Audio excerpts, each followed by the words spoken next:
First of all, before we start, I just want to say that all of the things that I say in this video are subject to change as more and more of the newest lore is revealed, as more and more discoveries are made about the lore.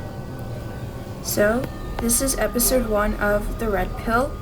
In this episode, we will discuss the transition from the lore in Q is, Canvas, and Happily Ever After to the lore in The Table. This episode will be a bit of an introduction. I will highlight the most basic philosophical elements of the lore in preparation for the coming episodes. I like to refer to the lore in Q is, Canvas, and Happily Ever After as the Five Nights trilogy. It's a series in which 5 men fall in love with a metaphorical, all-powerful being known to them as the Queen, who abandons them, emotionally manipulates them, makes them live in a collapsing world that's all a figment of their imagination, causes them to hallucinate, almost kills them, and puts them through absolute hell. And even after that, they somehow still love her, so they save her and bring her back, and grovel at her feet while she sits on a throne and sips sparkly purple Kool-Aid. Fucking dumbasses, why would you do that? On a more serious note, the Queen represents a lot more than just a damsel in distress, or even newest stands themselves, like past theories have stated. Speaking of her, I do not like to think of her as a physical, tangible being. Her existence is more abstract after the Five Nights trilogy ends. From what we see, she almost takes the nature of an icon of worship. She has almost full control of the world in Newest's lore, which I like to refer to as the newest sphere. Because of this control, she is able to offer them a choice. The purple drink that she is holding in the Bet Bet music video represents the fact that she is a neutral force between paradise and reality. This is because purple is the color you get when you mix blue and red on the color wheel. In the Bet Bet music video, we see the Queen present 2 pills to the knights. The knights choose the blue pill. They make the so-called bet and choose paradise over the harsh reality. You may be wondering why the pills are significant if the Night trilogy is already over. Well, because the knights chose the blue pill, they are now inhabiting a fake paradise world. This is the world that is shown in Love Me and the teasers for The Table. The idea of a blue pill and a red pill originates from the 1999 film that many of you may know as The Matrix. This is why I said that Newest has an extremely innovative lore. Not only does its parent film, The Matrix, carry a lot of scientific themes, it also has a lot of philosophical concepts involved. We interrupt our regularly scheduled program for a short PSA. As you may know, Pledis is a piece of shit. If you find yourself defending the company, being a Pledis apologist, or even feeling the slightest bit of sympathy to this racist, shameless, and trash company, please call 1-800-APOLOGIST. If this does not work for you, this may be a result of a deeper problem that you need to take into consideration. Pledis has put Newest's lives in danger in the past. They have put them in harm's way while they were in Japan for promos by refusing to provide adequate transportation. They didn't provide the members adequate food, and after school had to buy them food.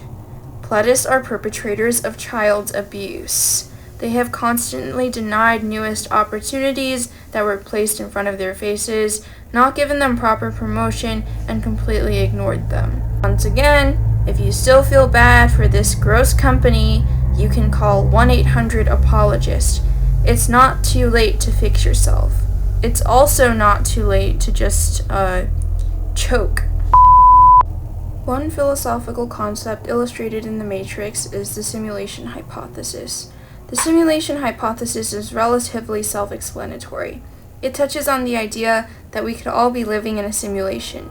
If you think about it, there's no possible evidence that we can find to show that we aren't all living in a simulation. The movie itself is about how human society is powered by one enormous simulation called the Matrix, and humans are all hooked up to little wires that replicate the 5 senses and make them believe that they're actually living real life, when in reality they're just asleep inside a huge egg-shaped contraption. Tank, we're going to need a signal soon. I got a fibrillation.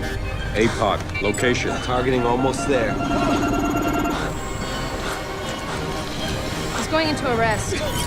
Lock, I got him. Now, Tank, now.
This is important because although I highly doubt that the Queen shoved them into a computer simulation when they took the blue pill, everything in Love Me is still very much not real, in the same way that a simulation is not real. I saw on Twitter that one possibility was that Love Me was all a collective dream that the 5 of them had together, but I do not believe that Love Me was necessarily a dream.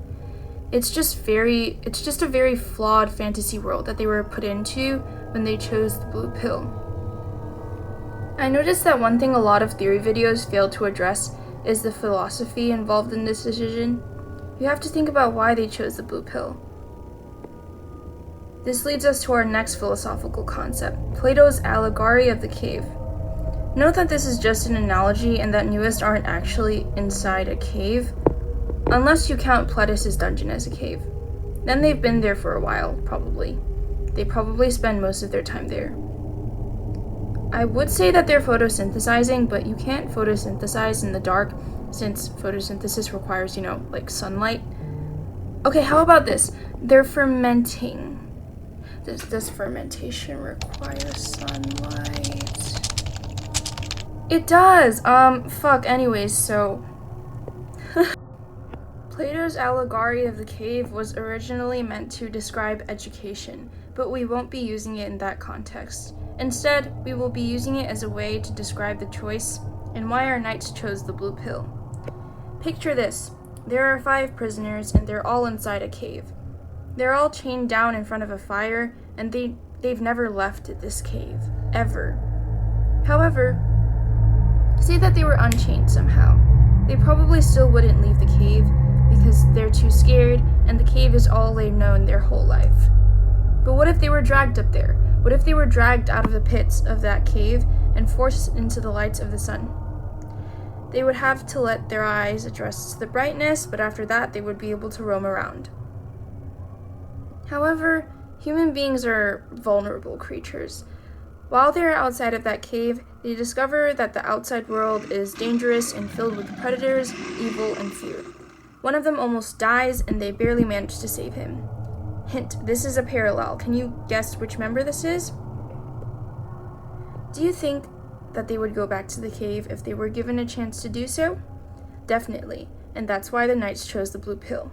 They want to retreat into a safe paradise without pain or suffering. Keep in mind that the so-called cave isn't quite literally a cave. It's a metaphor for a space, a sanctuary. However, blue pills are always a temporary solution to everything. The 5 knights might have taken the blue pill. However, they still know that the harsh reality exists, and that's the biggest flaw of the blue pill. Let's look at the allegory of the cave again. After the prisoners leave the cave, they can't really just go back forever. After being exposed to the world, they can't really unsee it. They might go back to the cave to take a nap or something, but they would ultimately come out and stay out. Why is that? Well, one famous idea from The Matrix illustrates that human beings cannot live without suffering. For context, a prior version of The Matrix in the film failed because of its utopian nature, which led to the creation of the non-utopian Matrix, the Matrix that everyone knows. Human beings thrive off of the ups and downs in their lives. If everything was perfect, there would be no point in existing. Thus, the blue pill was not a good choice, and newest are not destined to stay in paradise forever. I'm sure everyone remembers the cryptic trailers that Pledis dropped preceding the release of Love Me. The entire lore in the table occurs in paradise, and the entire lore in the Nocturne occurs in reality.